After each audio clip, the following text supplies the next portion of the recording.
the advertising agency I used to work for, my art director would always say your images seem like there's always movement in it, even though it's just one image. And of course, coupled with when I was a kid, I liked animation. I went and I watched every time there was some animation out, and I'd always tell my mom, "Oh, gotta go see it," you know.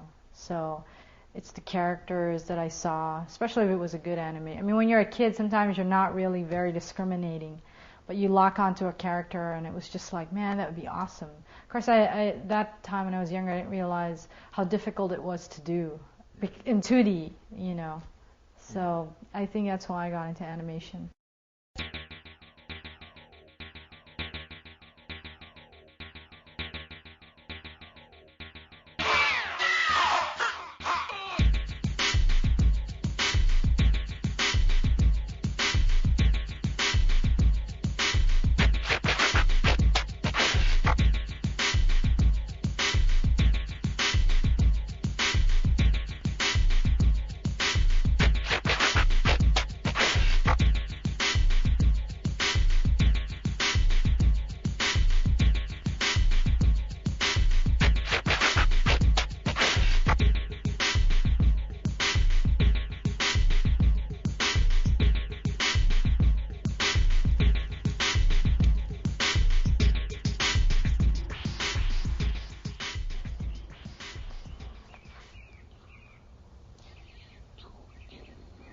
Hey.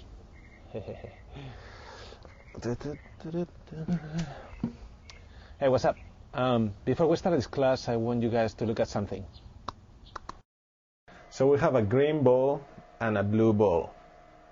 The green ball is going up and down, and the blue ball is also going up and down. But what makes both balls like so different?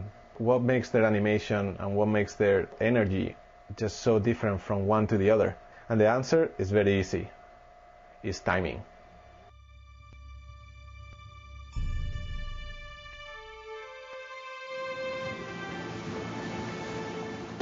This class, we're going to be talking about timing.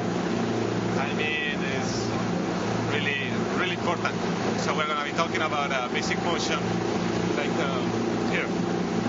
Do that thing you just did. Do it.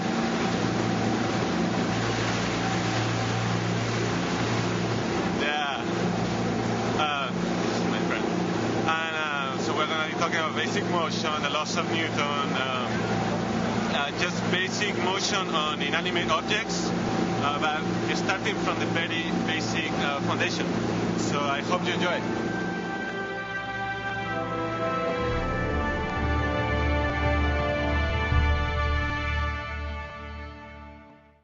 So we'll be talking about the following things. Timing. What is timing? Bad timing versus good timing. Important concepts that you are going to be using when talking about timing or pretty much talking about anything in animation. We'll get you started from zero. Observation and study of a real bouncing ball. Animating a bouncing ball. And then in the end of the class, we'll be discussing all the things that we just learned. So what is timing? Timing is what gives meaning to the movement. So you can get movement by setting 2 keyframes on your computer or doing a couple drawings and putting the drawings in between. The result is movement, but it's not going to be animation. In animation itself, movement is not the important thing. The important thing is how the action expresses what's going on behind the movement, almost as the underlying causes of the movement itself. So you could say that anything that moves has a timing applied to it. Timing is as important as drawing, acting. It's a skill in itself. Working with Don Bluth, Don learned from the 9 Old Men, and he imparted a lot of very interesting animation tidbits and facts to me. And what he always said to me about animation is to think of it as a piece of music and think about the pieces of music that are interesting to listen to, and think of that in terms of movement. If you study the animation of all the great animators, James Baxter, John Pomeroy, Eric Goldberg, Andre Astasia, Glenn Keane, and study the rhythms of movement, you won't find that sort of ba, ba, ba, ba, sort of sameness to the rhythm. You'll find that they're constantly breaking that up. And as a piece of music, if you look at Milt Kahl's animation, for example, it might go da da da da da da da da da da da. You know, it's not. There's not that. You don't find those beats to the movement as you would find beats in music. Timing also requires a good study of everything around us. So we are going to be covering observation. Observation is going to be one of the best learning tools for timing.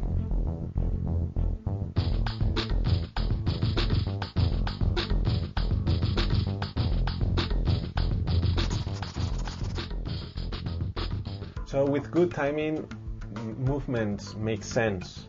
They are visually interesting. They are pleasing to watch. It's the difference between, for example, a stubby motion versus a nice arc. Also, physics are applied to the motion. It's also preparing an audience for something to happen. The action itself, the reaction to the action. If we spend too much time on any of those, the audience will start getting bored. If we don't spend any time at all, the audience is totally going to miss what we are trying to tell them.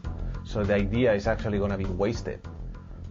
So in these two examples, you can actually see what I'm talking about. In one of them, the ball is taking a long time to get ready to start bouncing. But then on the other one, it just bounces really fast. You know, we totally, like, we weren't prepared for that. Around with, like, I watch shots that are just incredible. And when I'm watching them, I'm like, man, everything seems to happen right where it feels good, you know, where beats are landing. And then I think about, well, what is that, you know? Like things just seem to sort of happen right when you want them to, or they should happen. And if they're a little bit late or a little bit early, then it feels awkward. So let's start out by covering basic concepts that will start becoming more and more used as we go. So film is made out of images. These images, when played one after each other at a certain speed, they create the illusion of motion. So 1 second of film, for example, is made out of 24 images being played one after the other and after the other. For our animation and film purposes, we'll start referring to images as frames. It's also important to differentiate the mediums of film and television when it comes to time units. When in film 1 second is made out of 24 frames, in American television, on the other hand, 1 second is made out of 30 frames. The American television system is called NTSC, and it stands for National Television System Committee. In Europe, for example, it's called PAL system, and in his system, 1 second is made out of 25 images instead of 30. For Animation Mentor, we're asking that you animate in 24 frames per second, as it will keep everyone on the same page, and we'll be able to refer to timing in this measurement for consistency.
So basically, those laws of motion,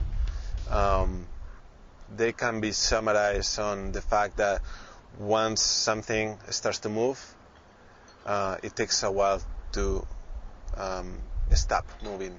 So things take a while to start moving, and they take a while to stop.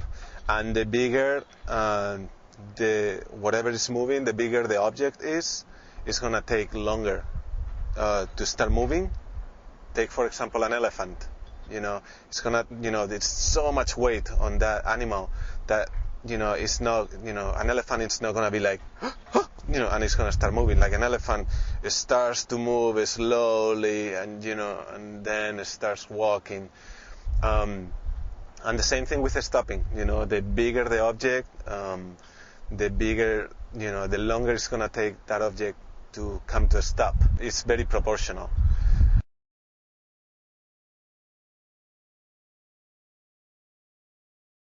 What does that mean for us, animators? I don't care about all the physics and I don't care about definitions, but to me I'm concerned about okay, how can I apply those words to my work? So for example, gravity. What is gravity? With something like gravity, it's just important to pay attention to gravity based on, what your character is, what the weight of your character is, whether your character is, based on living on the moon, or if it lives on Earth, or it's underwater. The gravity of these things are different. Like underwater, something goes up, doesn't necessarily have to come back down. But in real life, if we go up, boom, we got to come back down eventually. And it's paying attention to the timing of that, that there's a little slow out at the top, and then we kind of accelerate as we come down. Yeah. And that can be on something very simple as a bouncing ball, but then can later be applied to human characters and every character. You have a ball, and then that ball falls. It's important that from an animation point of view that that ball there is not a constant speed on the way it's falling, because then it wouldn't feel like it's actually falling. It would just feel like it's being supported somehow. So it's important that if it's falling because of gravity, and that's where gravity takes place, there will be more frames at the beginning. And as it starts to accelerate because of gravity, then there's going to be less frames on the bottom, And depending on the space of how far it falls, like if you drop a penny, and then a cup from the top of a building, they're going to slow out, and then they're going to speed up, but they're not constantly speeding up the whole time. That speed then will become constant. And it's important to know that when it hits the ground, it doesn't slow as it gets to the ground. It doesn't know the ground's there. Just boom, it hits the ground. Like that.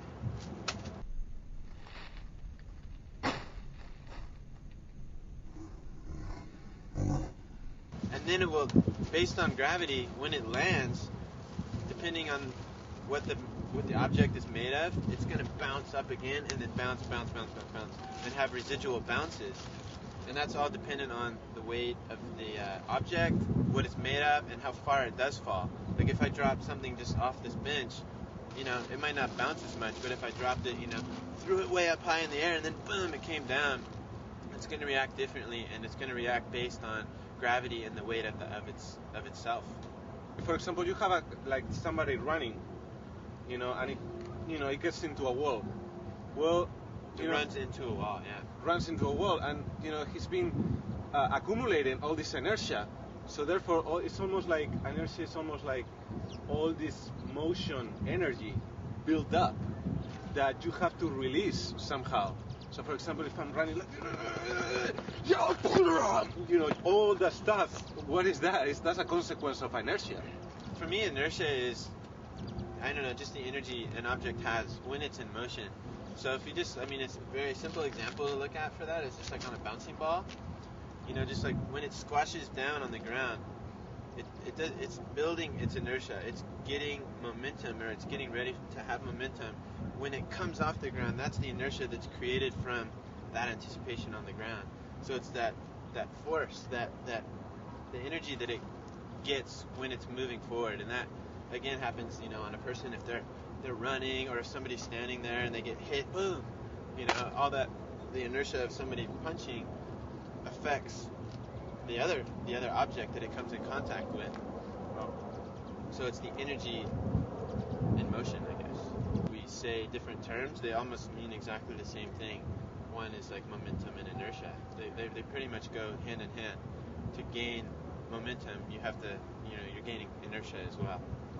For example, in all the Warner Brothers cartoons, you have the Roadrunner, and the Roadrunner always gets like, and when it stops, he just doesn't stop into a still frame. Like they stop it, but then he does the whole vibration, like, dun! And that's a result of how much momentum he's had from running so fast. Character bouncing ball, any object, if you have it at a lot of speed, you have to make sure like there is a reaction to that amount of speed, and that reaction, that's basically the inertia. It's like a bowling ball and a beach ball. When you really think about it, what sells the weight there? When I'm thinking about it on just a simple level, a lot is like how long it takes to hang at the top. And it comes down. They kind of accelerate as they come down. But like a bowling ball, if you bounce it, it's boom. It doesn't hang up there as long as say a beach ball does. And paying attention to that and how that's animated and how much time in terms you put into the timing of that object is really going to sell the weight of it and how it reacts to the ground and what happens to that energy. I think in terms of timing, like the most important thing to take away from this, especially as a beginning animator, is that different objects have different weights, and therefore they will react differently to how they're being affected. If it's like a bowling ball rolls off the table, or a beach ball rolls off the table, it's different. You're showing different weights and different timings. So those timings apply. Every object has something different, and in terms of timing, there's more principles involved, like follow through. In that Roadrunner example, like if Roadrunner stops, and he stops, he's going to follow through the motion. But what does that mean? It means that the inertia of the character going is now stopped in its timing. Therefore, to sell that even better is to show the inertia continues forward and then kind of relaxes and settles. And that's one of the most important things to take away from timing in general, is that it reacts differently. You have to keep in mind the weight of the object and what happens to that energy once it stops. Okay, so now it's time to start talking about animation concepts as well. Keys. So this might turn out to be one of the most important terms in animation. You're going to be using this term as well as the following terms and concepts all the time, and it's going to help us a lot when planning our animations. In a way, they're going to be the foundation of our animations. Knowing what our keys are in an animation will help us plan the whole thing, and then talk about the different sections of our animation so that we can visualize what's going on a little better. So for now, let's think of keys as our story drawings in an animation or a shot. We can also think of them as the drawings we need to understand what's going on in the shot. They can be considered as our storytelling moments within the shot. So for example, let's look at a bouncing ball to understand this and break it down. Within this bouncing ball, what are the main drawings that we would need in the shot? Alright, so right away we know that the ball is going to be bouncing in these spots in certain moments throughout the shot. So this is the most basic information we will need about our bouncing ball. So these are going to become our keys. We need this basic information for the shot or for the animation to make sense. In terms of importance, is the most basic information we need about the bouncing ball, our contact points and our highest points. So after we have this, then we can fill in the rest. But the important thing to remember here is that the keys will really help us to know this very rough, basic information of the animation to plan our shot in the future and then go from there. So once again, they are going to become the foundation of our animation. So this very basic concept will be applied as we get more and more advanced in animation, and then we do full character animation with full characters. You will learn to break things down in animation and start from very simple and then fill more and more stuff while having your foundation well planned out. So after we have our main keys figured out, another very important concept and information is needed. It's called a breakdown drawing. It could be defined as the passing position between two keys. So for example, let's go back to the bouncing ball example. We have our main keys figured out. We know the bouncing ball will be bouncing in these spots and hit those top heights. So let's figure out our breakdown between the first two keys. We'll call these keys key A and key B. Our first instinct is to somehow put the breakdown drawing right in between both keys, which is not exactly what we want, because what this is going to give us is going to be a straight line trajectory.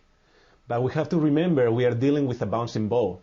A bouncing ball has an arc as it bounces. So because we have an arc, then our breakdown passing position of the ball will be crucial and will be really important to sell the idea of this arc. So instead, our breakdown position will be here. So from here, just by having two keys and one breakdown, we are already selling the idea of an arc. And then we can figure out easily the other breakdown positions. It helps to define the trajectories of a pose. Like you might have two extreme poses of somebody drawing back and then throwing a punch. But you need a breakdown pose to know whether, did that punch arc out this way, or did he punch this way, or was it an uppercut? You don't know that from just pose and this pose. So the breakdowns help to determine the trajectories. With the breakdown, you're telling the computer, okay, I don't want you to create one of your infinite in-betweens in between my two poses. I want to tell you where to go. The breakdowns are so undervalued, I think, by a lot of people that are starting computer animation. They just think, well, look, I've done this pose, I've done that pose, and look, there it gets from that pose to that pose. But if you haven't made a decision on how it gets there, you're just going to have something that lacks life, lacks interest. So from now on, and because it's been always used in a 2D traditional animation world, the drawings in between pose or key drawings will be referred as in-between drawings. That completely applies to the computer animation world. So in our basic A to B ball example, we have our key A and our key B. Any drawings that are going to be between A and B are going to be the in-between drawings.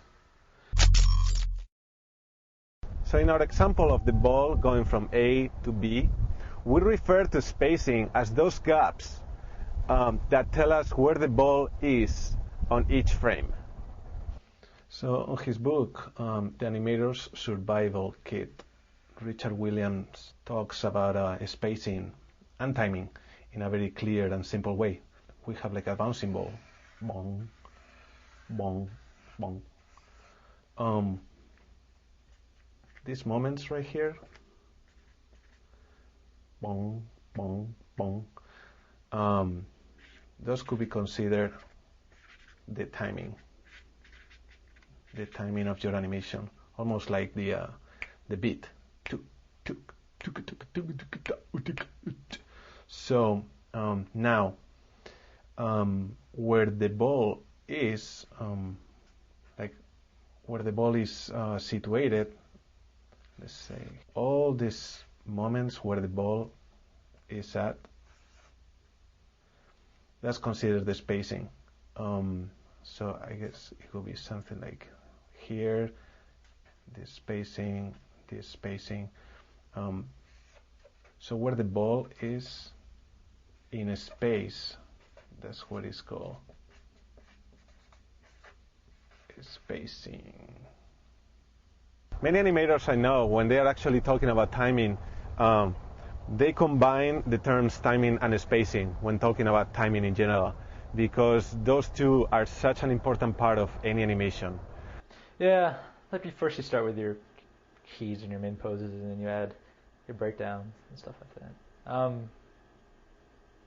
One of the things like I found, like the whole swimmy computery thing, is like like in traditional you have in-betweeners, like you set your keys and someone else would do the in-betweens and stuff like that. Yeah. Like in CG we have to do it all ourselves. But like if you don't do it yourself, there's actually an in-betweener, and it's the computer. And the computer is like the worst in-betweener in the world because it's so perfect. It's like sets everything right in the middle, and then it's like even spacing all around. And I think that's kind of where the computery feel, the floaty feel kind of comes from. Like when you first start out, is that you don't do proper breakdowns and you let the computer do it for you.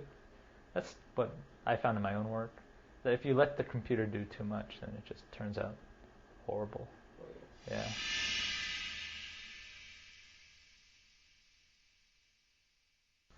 So slow in and slow out, as discussed in The Illusion of Life, is basically putting in between drawings close to each extreme pose and only one fleeting drawing halfway between.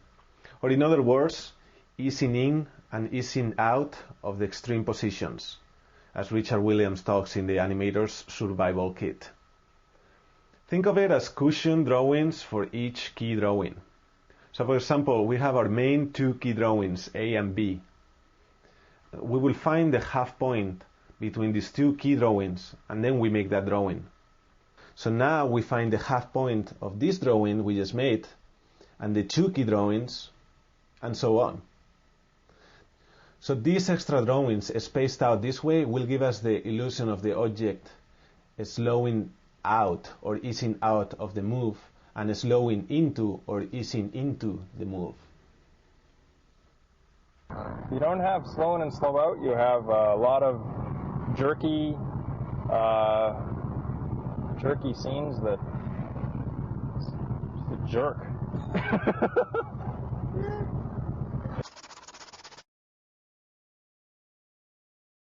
So at this point, we are assuming that you are just starting to animate. So we are going to try to get as basic as we can and hopefully give you like a very strong foundation so that you can start building and layering your animation knowledge from very simple to like very, to like more complex advanced stuff.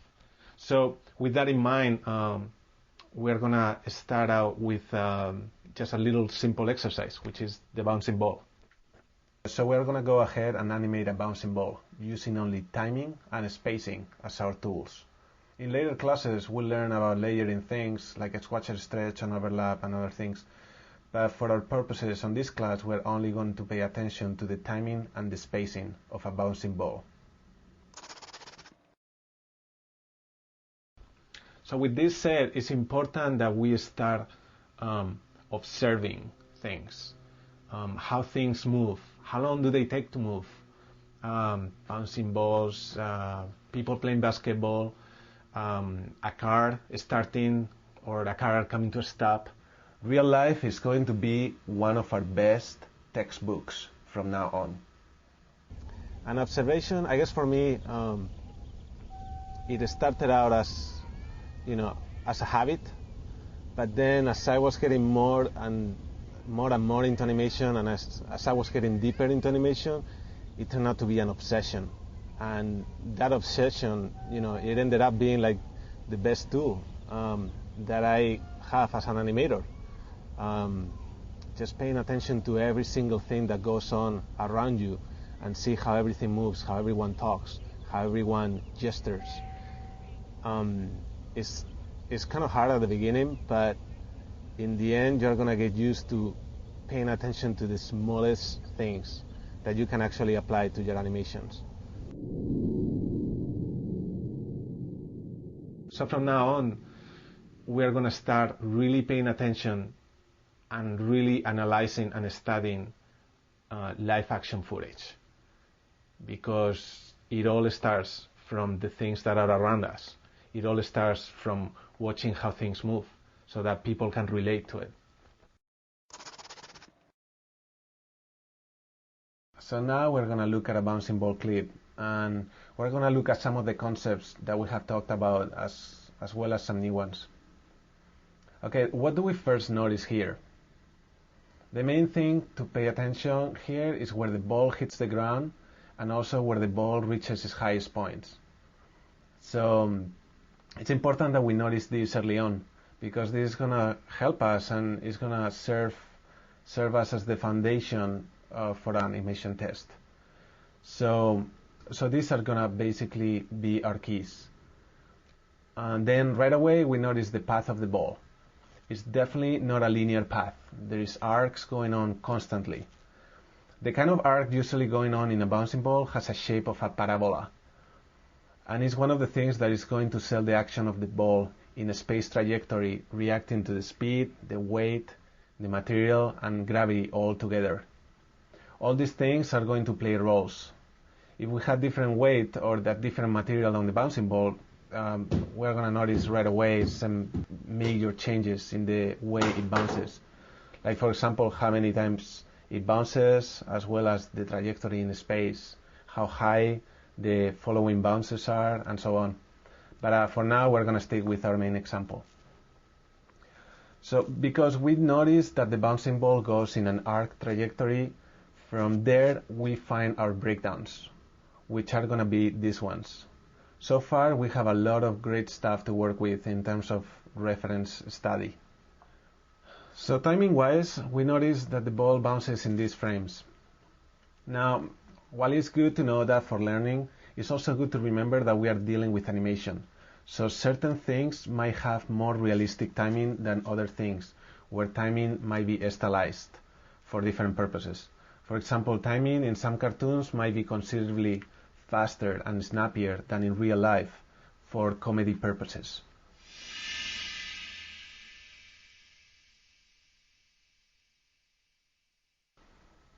So spacing-wise, what do we notice? We notice the acceleration going on when the ball starts to approach the ground. This is a result of gravity. We notice the quick bounce and the ball slowing down up in the air. Again, this is a result of gravity pulling the ball back onto the ground. But how is this related to animation? Well, for once, because of the acceleration, we're going to have less drawings as the ball is going down, and more drawings as the ball goes up, as a result of acceleration. This is going to result on the ball slowing down at the top, but not at the ground. The ground acts as a force or as a wall in the moving ball. And because of the elasticity or the material of the ball, the ball reacts to the ground by bouncing back into the air. If the ball wasn't made out of a bouncy material or was elastic, we will have something like this. The second effect of gravity is the fact that because of gravity and the weight, the bouncing ball is being pulled to the ground more and more, resulting in smaller and smaller bounces. So this will help us apply the concept of slow in and slow out at the high points of our bouncing ball. The ball coming from the ground will slow into the key drawing at the top, and it will slow out of this key and start accelerating until it hits the ground again. Weight-wise, this is not an extremely heavy ball and it's not an extremely light ball. So this is good for our purposes because we don't want to get too ahead.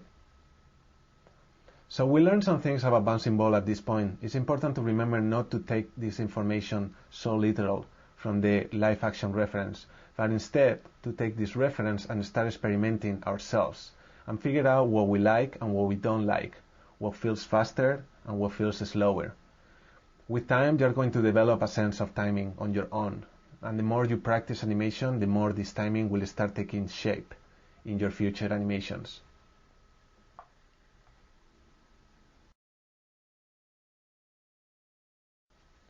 We know the bouncing ball is going to go from a place A to a place B, and it's going to be contacting the ground and getting up in the air a few times.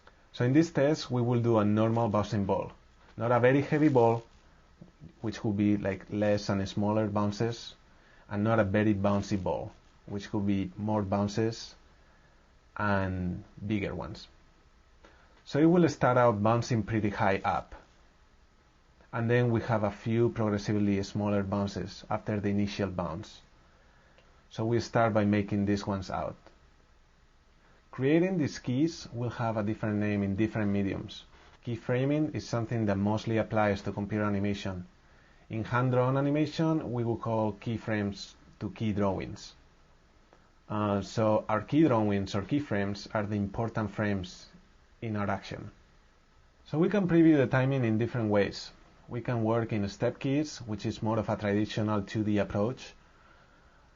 or with what they're called linear keys or flat keys for people that usually use the computer. Now, the danger of the computer is when we let the computer do too much for us. So if we let the computer do too many in-betweens of these keys, the computer is not smart enough to know that the bouncing ball is going to have arcs, that the bouncing ball is going to have weight, and so on. So what I'm going to do is add the breakdowns or midpoints in between the key drawings. Because we are dealing with arcs and parabolas, I'll make sure the breakdown positions of the ball start to give me a parabola shape in the trajectory of the ball. So now that we have our keys and breakdowns as our foundation, we can start playing exclusively with timing.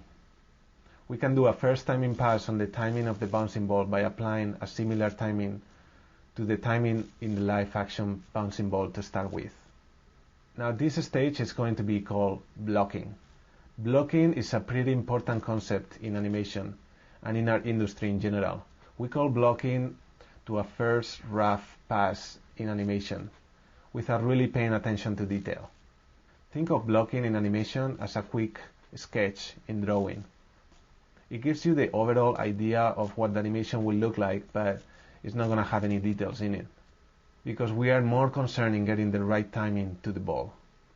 We can worry about details later.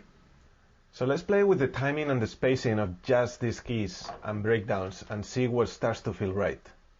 So we start previewing what we get, and my first reaction is that I can actually push the timing and exaggerate the timing a little bit. I can add more frames in the top so that we have more airtime, and I can take some frames out from the up and downs. Because we're dealing with animation, and because I want to sell the idea of bouncing, I can make things a little more stylized. Not to the point where it just doesn't feel real anymore. Then it will feel like it doesn't belong to this world. So instead, I just take some frames from the up and down and add them to the hanging time up in the air. So for me, this starts to feel a little better.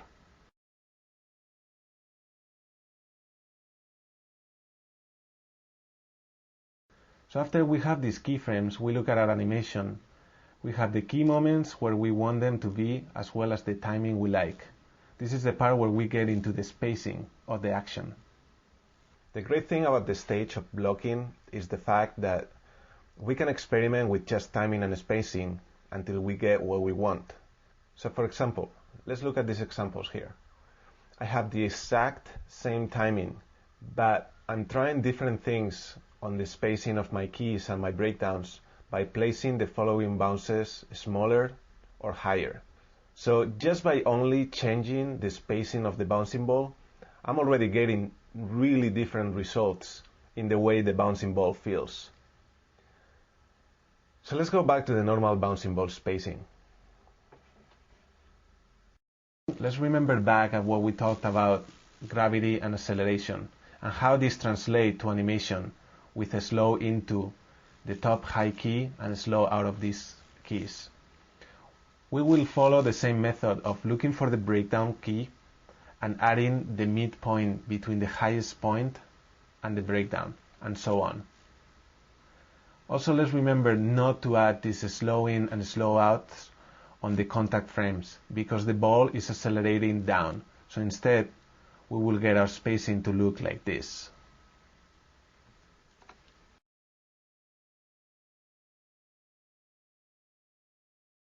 You really need to hit accents and beats, slows and fasts, and something that interests the eye. And if you were to just let your computer kind of, take over for you, you're going to get a lot of really mushy, swimmy sort of motion, which you just definitely don't want. So.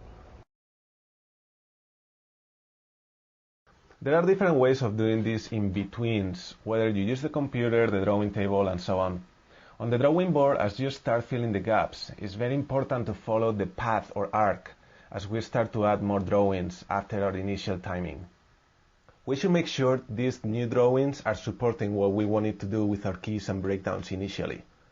I feel like I spend a crap load of my time on those parts, on those ease-ins, ease-outs, when I'm polishing a shot, just to find like that just right amount, where it's not floaty and it's not too abrupt. On the computer, on the other hand, because it's based on curves, we'll have to find the two curves that control the trajectory of the ball going forward and the ball going up and down. So you take those two curves and make sure you know exactly what those curves are doing. And if, especially when you are cleaning things up, you want the curves smooth, because you don't want something jerky, and sometimes the curves have to do with that. If you have a curve that is going like, of course, one of the axes of the ball is going to be doing weird stuff, so you want to clean those up.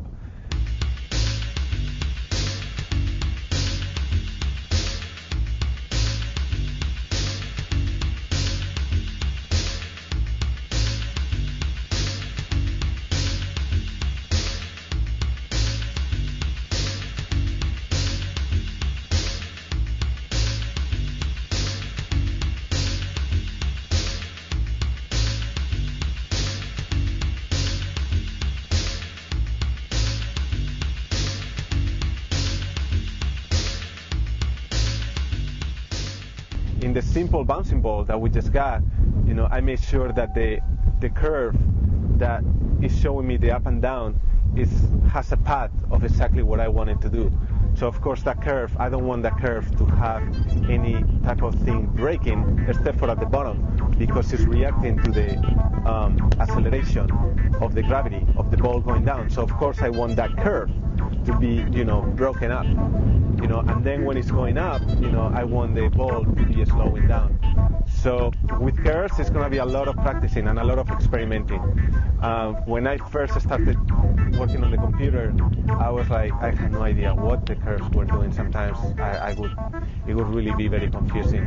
But, sometimes it's as little as taking an A to B, a ball going to A to B, and start experimenting with those curves, because then that's going to help you when it comes to you working on your shot.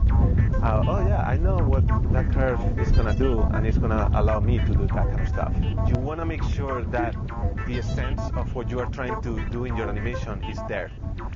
Sometimes you might find yourself playing with curves, and you are going to find that some of the curves are actually doing weird stuff.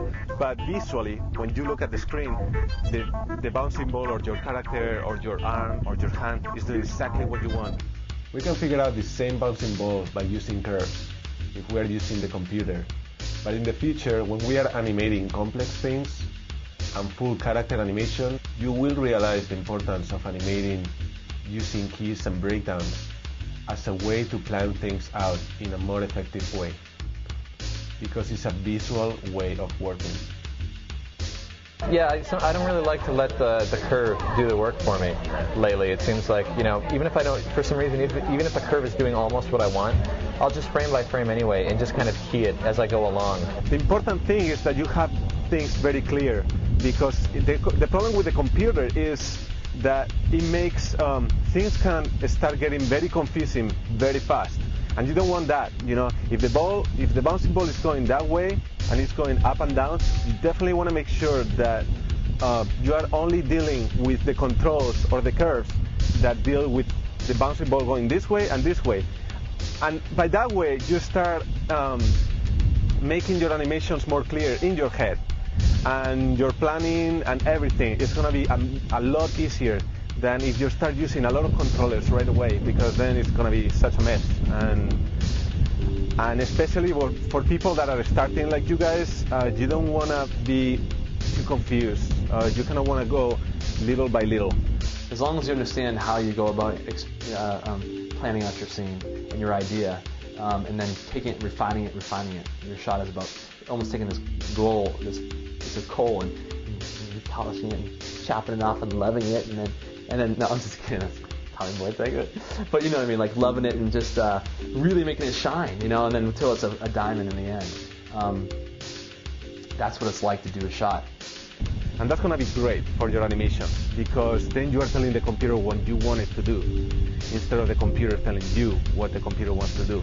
So in this next example, I started breaking things up a little bit.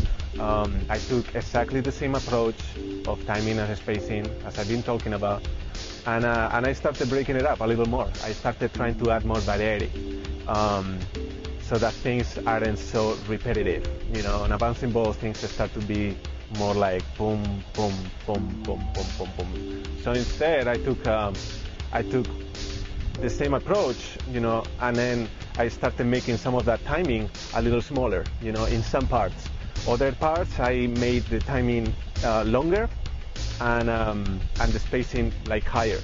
So then you start getting like more texture on your timing, and that's something that we'll be getting a lot more in the future, which is contrast.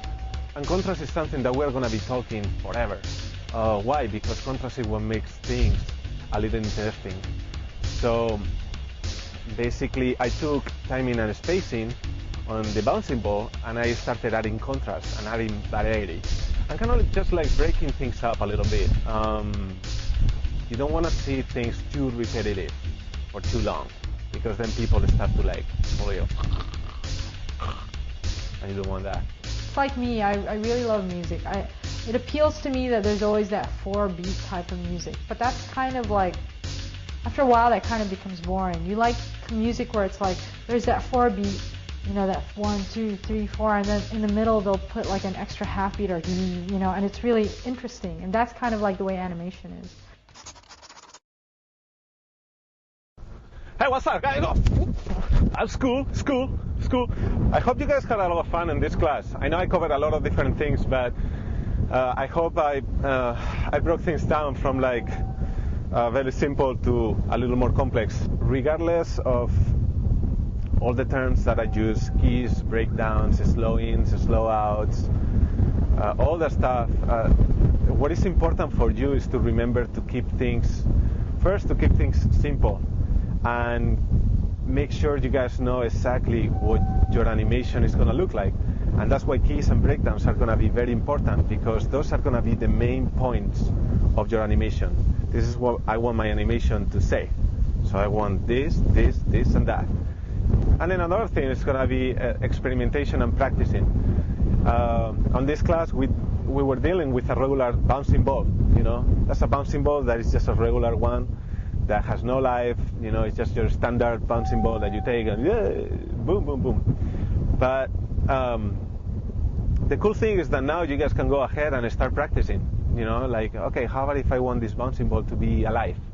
You know, well, I can start adding stuff like, you know, or how about if I want this bouncing ball to be very, very, very heavy? Then you know exactly what to do. You know that, you know, you have to have your keys telling the bouncing ball that it's going to be a heavy one. So you look at your reference, and then you go back to the computer or to the drawing board, and then you tell, like, okay, well, obviously, because this bouncing ball is going to be very heavy, it's not going to bounce as much. So I have to make sure I'm telling the computer or I'm putting on paper all those things, you know. And then you start breaking things up, kind of like what Delio was saying. You know, you start taking big chunks, you know, and big keys and big breakdowns, and start working your way into like adding more and more detail. You know, and now, okay, so now I want this, you know, this breakdown to do this here. Why? Because I want the bouncing ball to do that thing. So start practicing and definitely start having fun. I think at this point, it's kind of like up to you guys, at least for this week, to start getting more familiar with a lot of these terms, and, you know, and start becoming more familiar with simple things. We'll see you on the next class. Yeah?